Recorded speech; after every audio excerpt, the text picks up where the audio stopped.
Fala, aluno da número 1! Todo mundo bem, gente?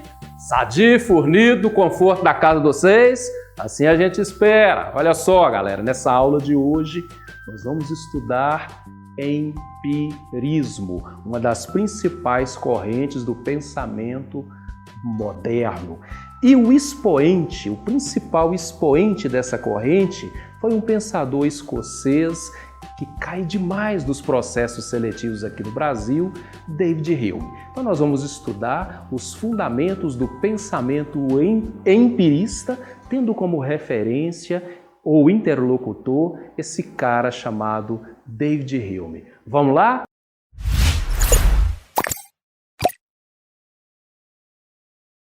E aí, meus queridos alunos da número 1?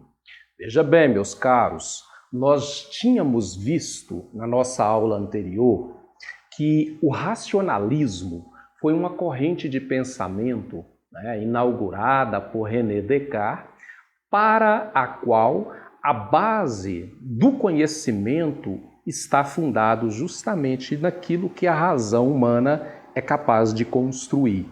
Então, para René Descartes, a razão é a base ou fundamento para o conhecimento humano. A partir do momento em que essa capacidade racional humana, esse bom senso, ele é trabalhado, ele é orientado, ele é conduzido, a razão humana ela poderá atingir o conhecimento em qualquer instância em que ela esteja pesquisando. Ok? Então, em outras palavras, por isso que o René Descartes pensou justamente naquelas regras do método que a gente tinha comentado com os senhores.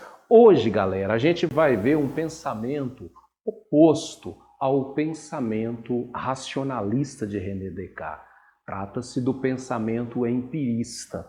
E, a partir dessa própria expressão, dessa frase que a gente colocou aqui, nada existe na mente que não tenha passado antes pelos sentidos. Essa frase desse famoso autor escocês, David Hume, a gente já começa a entender aqui alguns elementos que separam empiristas de racionalistas. Vocês se lembram que quando a gente comentou o Descartes, a gente tinha falado que o René Descartes ele classificou as ideias existentes em nós em 3 tipos. Ele falou das ideias adventícias, adquiridas pela experiência, que vêm até nós do mundo sensível, por meio da experiência. Ele falou das ideias factícias, que são as ideias resultantes da imaginação. A gente combina, por exemplo, a imagem de um cavalo, a ideia de um cavalo, com a ideia da asa de um pássaro e a gente cria um elemento imaginário, por exemplo, um cavalo alado.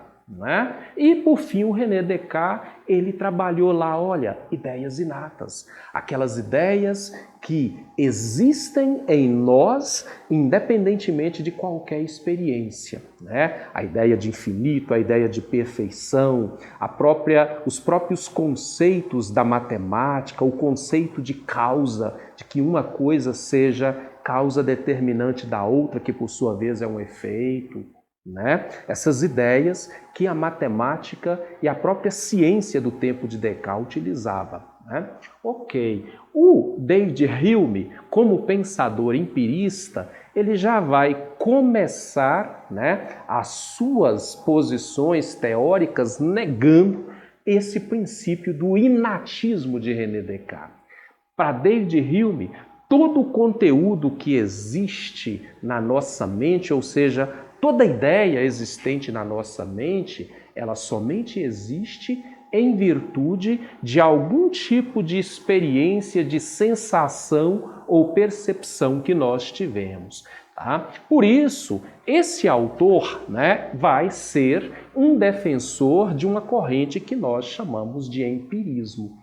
Enquanto o racionalismo que a gente já tinha comentado, o fundamento do conhecimento é a razão humana, razão essa que deve ser orientada, conduzida, tendo em vista alcançar a verdade, buscando a verdade, o empirismo ele já será uma corrente de pensamento, uma ideologia, uma concepção teórica que já vai partir de um princípio completamente diferente. Para o empirismo, todo conhecimento está associado à experiência. Toda ideia, compreensão ou concepção que nós estabelecemos sobre a realidade está associada à experiência que nós realizamos sobre a realidade. Portanto, o empirismo ele aposta justamente no princípio de que a razão por si só, ela é nada. A razão por si só, ela é um vazio. Tá? Todo o conteúdo que vai existir na nossa mente dependerá, portanto, de experiências que nós fazemos. Por isso aí, que os empiristas, como David Hume, como o John Locke, e o Berkeley também, na escola inglesa, o Thomas Hobbes também será empirista, eles vão partir do princípio que quando nós viemos a esse mundo, quando nós nascemos, por exemplo, não existe nenhum conteúdo na nossa mente. A nossa mente é como se fosse uma espécie de tábula rasa, para usar a linguagem de John Locke. Ou seja, é um vazio, é uma folha em branco sobre a qual serão impressas, sob a forma de ideias, as experiências que nós faremos da realidade. Então imagine aí uma criança, nasceu, sua mente é uma tábula rasa. A partir do momento em que ela começa a sentir o cheiro, a ouvir sons, a experimentar, a degustar as coisas, a enxergar as coisas, todos esses elementos constituem experiências. E é a partir dessas experiências que as ideias vão sendo formadas na sua cabecinha. Então, por exemplo, se eu convidar você nesse momento a imaginar um cavalo com asas, você é capaz de imaginar.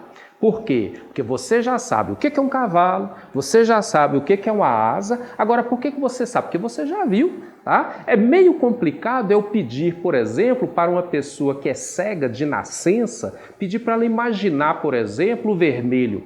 Ela não vai conseguir levantar na sua mente a ideia do que vem a ser vermelho, justamente porque ela não fez a experiência visual. Ok? Então, todo e qualquer conteúdo da nossa mente provém da experiência, porém, ao nascermos, a nossa mente é um vazio, ela não tem nada, ela é uma tábula rasa. Assim já diria John Locke e o David Hume. E o empirismo moderno vai procurar justamente responder algumas perguntas. Como nós conhecemos a realidade? Então, galera, as percepções constituem justamente a janela que nos abre para o mundo. É por meio das percepções, dos nossos órgãos sensoriais, que nós temos percepções do mundo ao nosso redor. E essas percepções, elas nos levam, nos permite ter da realidade dois níveis de compreensão. A compreensão por meio de impressões e a compreensão por meio de ideias.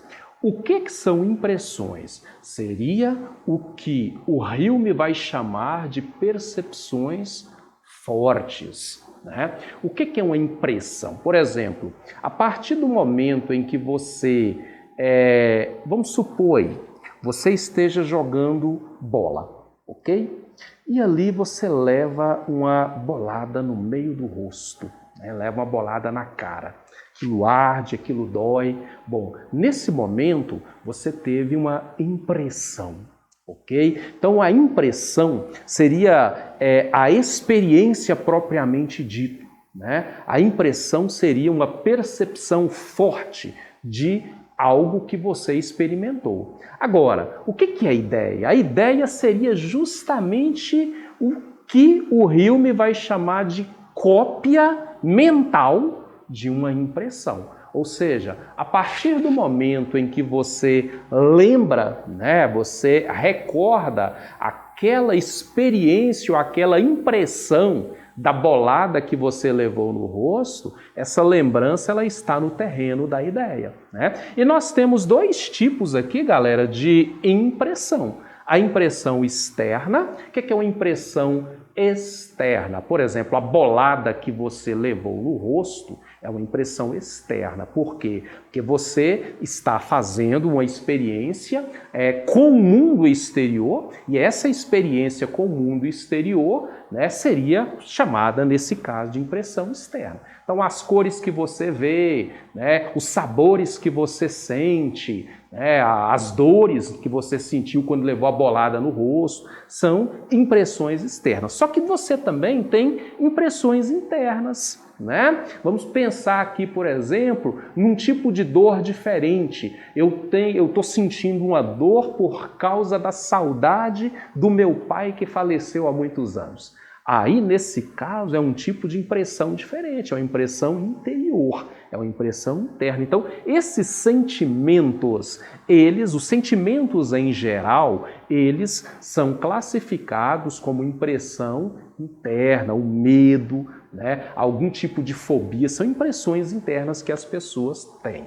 E as ideias, né, elas podem ser classificadas ou tipificadas como aquilo que fica memorizado em nossa cabecinha, né? Então, as memórias fazem parte não de impressões, mas de cópias dessa impressão. Portanto, elas estão no campo das ideias. E lembrando, o que é ideia para Hume? Ideia é uma cópia mental de uma impressão. Tá? Você beijou alguém? Impressão. E que tipo de impressão é essa? Bom, é uma impressão externa, justamente porque é uma impressão tátil. Você está exercitando uma dimensão sensível sua, que é o tato. Agora eu estou lembrando daquele meu primeiro beijo. Opa, você está no campo da ideia, tá? E você está lembrando, então você está exercitando a memória. Assim como nós também, no campo das ideias, nós exercitamos, né, um outro tipo de elemento da nossa razão, que seria a imaginação. O que eu estou querendo mostrar aqui, então, para vocês, com esse slide, é o seguinte: dentro da perspectiva do empirismo, todos os conceitos, as ideias que nós vamos construindo em torno da realidade, a base disso tudo é o que, gente? A percepção. E a percepção está justamente no terreno da própria experiência sensível. Beleza, galera? Veja bem, agora, aqui nós vamos aprender justamente, né, a distinguir mais claramente o que os empiristas entendem por racionalidade. Acabei de dar, em certa medida, né, no slide anterior, para você entender aqui, mostrando para você que o conteúdo da nossa razão provém de experiência que nós realizamos nesse mundo. Só que aqui um questionamento, né? Só para você perceber a diferença entre a posição de René Descartes, que era inatista, e a posição empirista. Bom, a razão pretende, através de seus princípios, seus procedimentos e suas ideias, alcançar a realidade em seus aspectos universais e necessários. Ok. Dentro da filosofia racionalista de René Descartes, é possível que a razão, independentemente da experiência, independentemente de se recorrer à força da percepção, ela consiga, né, compreender a realidade ou até mesmo reduzir a realidade sob a forma de leis, né? As leis da ciência, as leis da física, né, numa perspectiva cartesiana, funcionam justamente como regras que a própria razão humana cria para poder explicar o mundo. Só que dentro da perspectiva empirista, o que a gente tinha comentado, né, a razão, ela por si só, ela não consegue necessariamente explicar o mundo. O conteúdo da razão, ele só vai ser construído a partir de alguma experiência que nós fizemos. É igual isso aqui, ó. Olha para você ver que coisa interessante nessa imagem aqui. Tá? Lá o primata, né, o homem primitivo, ele dá uma pedrada forte na cabeça do outro, a experiência aqui. Aqui, a partir dessa experiência, ele vai levantando dados, Tá? E aí ele chega à conclusão. É isso querer dizer que pedra na cabeça ferir mais que cabeça na pedra. Então ele está querendo mostrar aqui, através da experiência, um conceito, uma ideia. O conceito está aqui. Tá? O conceito está aqui, a ideia já está explícita aqui, mas para chegar a essa elaboração foi necessária a experiência. Tá? E dentro da perspectiva racionalista, a experiência ela é uma fonte insegura de conhecimento. Tá? Na perspectiva racionalista, a razão por ela mesma, a partir do momento em que ela é bem coordenada ou conduzida, ela é capaz de construir conceitos e ideias, conforme está no slide anterior, universal e necessário. Mas na perspectiva empírica ou empirista, não. A razão ela pode até construir conceitos, ideias, mas esses conceitos que a razão humana constrói, eles estão o tempo inteiro, remetidos ou referenciados à experiência que nós vamos fazendo. E aqui eu gostaria que você entendesse aqui, galera, um tema importantíssimo da filosofia de David Hume. Esse tema, ele é a base, e é um dos temas que mais são cobrados em processos seletivos. A crítica à noção de causalidade. Aqui eu vou dar um exemplo para você entender o que é a causalidade. A pedra esquenta porque os raios do sol incidem sobre ela. Beleza. Você está olhando aí, lá num dia de sol, sol escaldante, 3 horas da tarde, você vai pegar uma pedra que estava ali no sol, você queima a mão. Aí você vai falar, poxa, essa pedra está quente desse jeito, por quê? Porque o sol está aí quente, incidindo sobre ela. Beleza, tá? Nesse exemplo, a gente já está entendendo um pouco o que é a causalidade, ou seja, você vai fazer uma associação de que o calor da pedra, a quentura da pedra, está associado a um outro evento que seria o raio do sol. Um outro exemplo interessante aqui, onde há fumaça, há fogo. Beleza? Você também, quando vai utilizar, quando a gente costuma fazer esse juízo de que onde há fumaça, há fogo, nós também estamos utilizando o princípio da causalidade. A gente está partindo do princípio de que a existência da fumaça está associada à presença do fogo, ou até vice-versa. Beleza. Só que o que eu queria chamar a atenção de vocês aqui é o seguinte. Para Hume, a ciência, ela está apoiada justamente nesse princípio aqui da causalidade. O que o cientista faz? Veja bem o que o cientista faz. O cientista, ele faz uma experiência, ele repete essa experiência várias vezes e ao repetir essas experiências várias vezes, o cientista observa regularidades. Tá? Então, por exemplo, o cientista ele pega ali uma porção de água. Ele ferve aquela água, submete aquela água a uma temperatura, por exemplo, ali de 100 graus. E aí ele vai notando que toda vez que aquela água está sendo submetida àquela temperatura ali de 100 graus, ela ferve, beleza. Em cima dessa repetição de experiências, o cientista, então, ele acaba criando uma lei, um princípio, uma verdade universal de que a água ferve a 100 graus Celsius, ou simplesmente dizer a causa da mudança de estado da água é o calor, É o calor. Ok. Só que o David Hume está querendo mostrar o seguinte, galera, e isso aqui é algo extremamente interessante. Ele está querendo mostrar que as relações de causa e efeito que percebemos na natureza, elas não são, na verdade, coisas da natureza. Essas relações de causa e efeito são, na verdade, hábitos que nós criamos e que nós queremos impô-los sobre a natureza. Então, em outras palavras, vamos pegar esse exemplo aqui, ó, tá? Onde há fumaça, há fogo. Onde há fumaça, há fogo. Beleza, aqui é o exemplo interessante. O que acontece?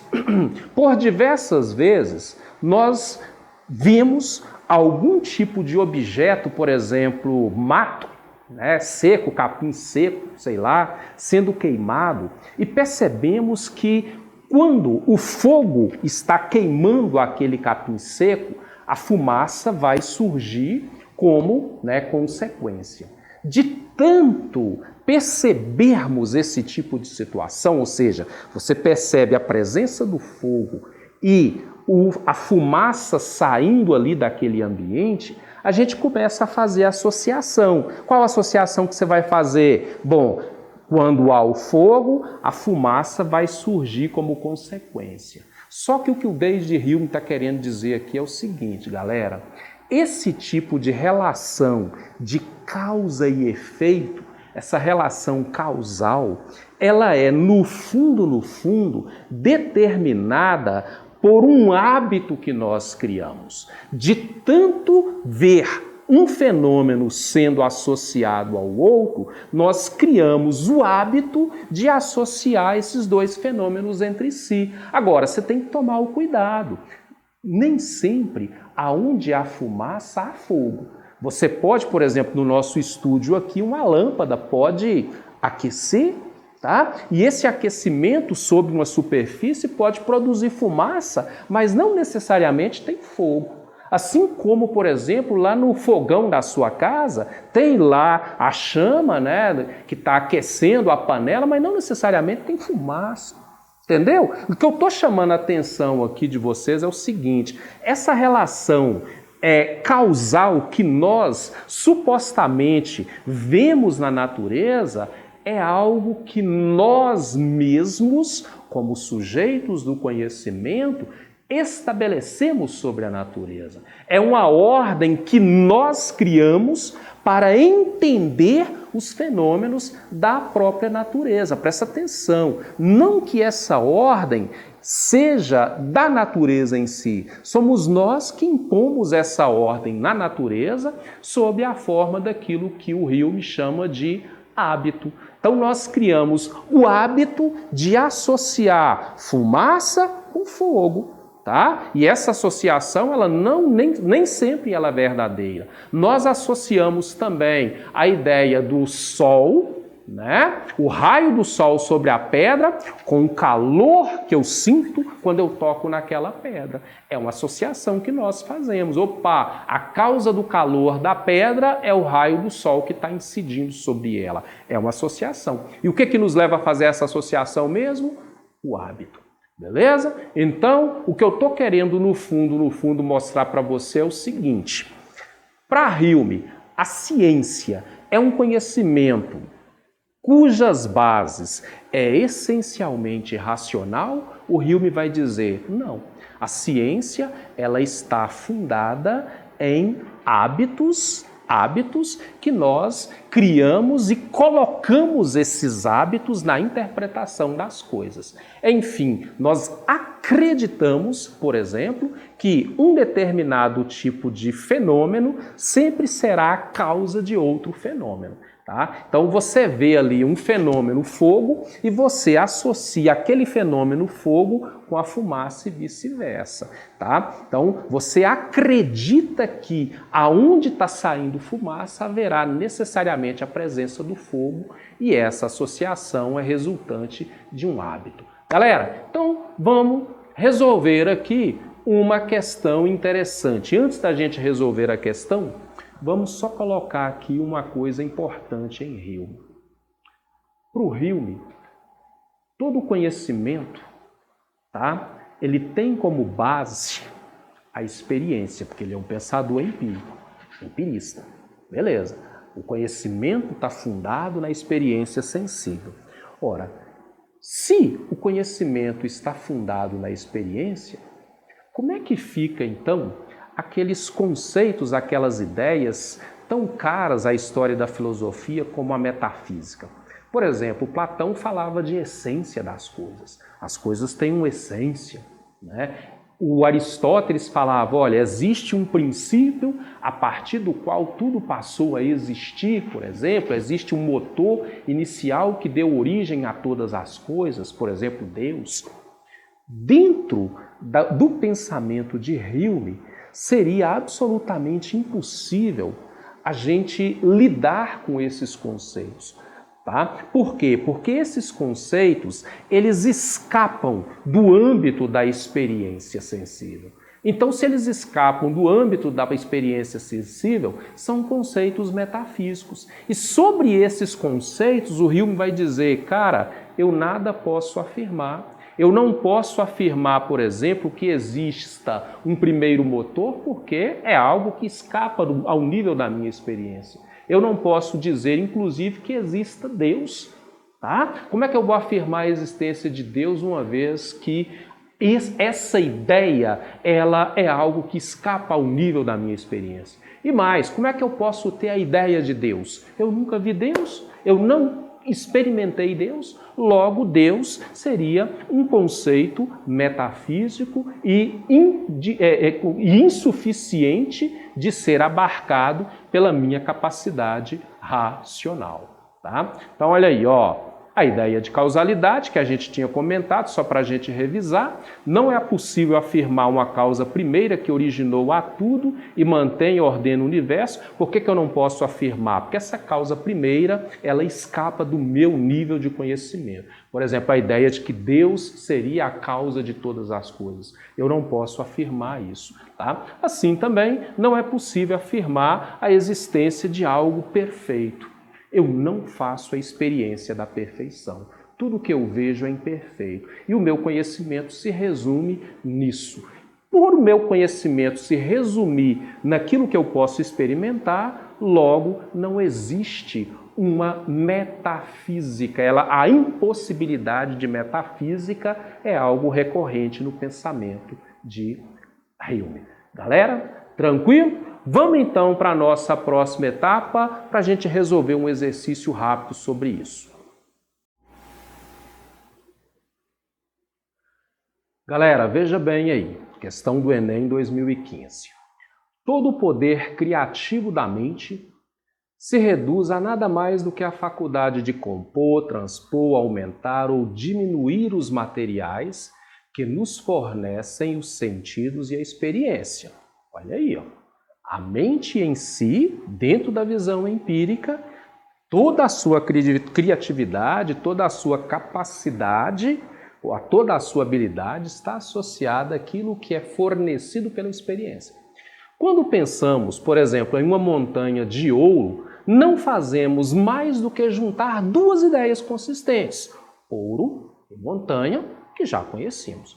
Podemos conceber um cavalo virtuoso porque somos capazes de conceber a virtude a partir de nossos próprios sentimentos e podemos unir a isso a figura e a forma de um cavalo, animal que nos é familiar.